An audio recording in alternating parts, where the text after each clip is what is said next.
ঢাকা আজ শুধু একটি শহর নয়, এটি দেশের মানুষের বেঁচে থাকার শেষ ভরসা হয়ে দাঁড়িয়েছে। কেউ চাকরির জন্য আসে, কেউ বাঁচার জন্য, কেউ বা আবার স্বপ্ন নিয়ে। কিন্তু প্রশ্ন হলো, এই শহর কি সত্যিই সবাইকে বাঁচাতে পারছে? আজ ঢাকার ফুটপাত দখল হয়ে গেছে। রাস্তা মানুষের চলার জন্য না, যেন হকার আর অবৈধ দখলদারদের বাজারে পরিণত হয়েছে।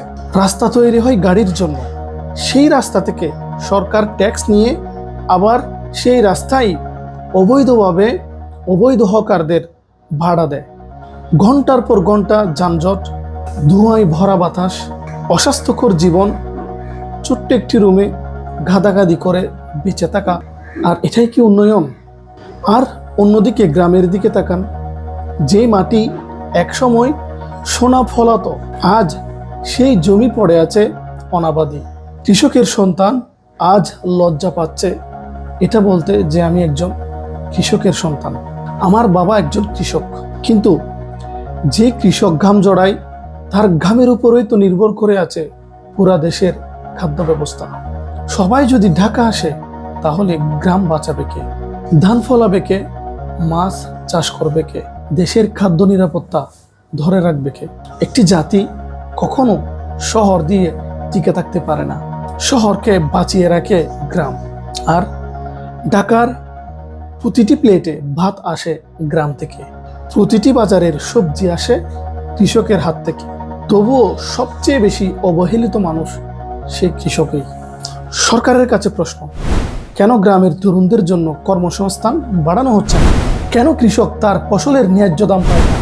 যদি কৃষক বাঁচে, তাহলে দেশ বাঁচবে। যদি গ্রাম শক্তিশালী হয়, তাহলে ঢাকার শহরের উপর চাপ কমবে। আজ জনগণের উদ্দেশ্যে বলছি, শুধু ঢাকায় গেলেই জীবন বদলে যায় না।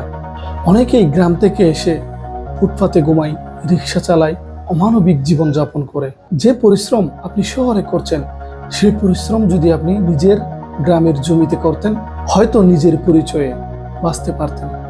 আজ আধুনিক কৃষি শুধু লাঙ্গল আর কাদামাটির কাজ নয়।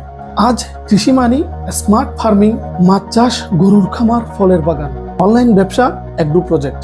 যুবকেরা চাইলে কৃষিকেই সম্মানের পেশায় পরিণত করতে পারে। সময় এসেছে মানসিকতা বদলানোর, ঢাকামুখী দৌড় কমিয়ে গ্রামের দিকে ফিরে তাকানোর।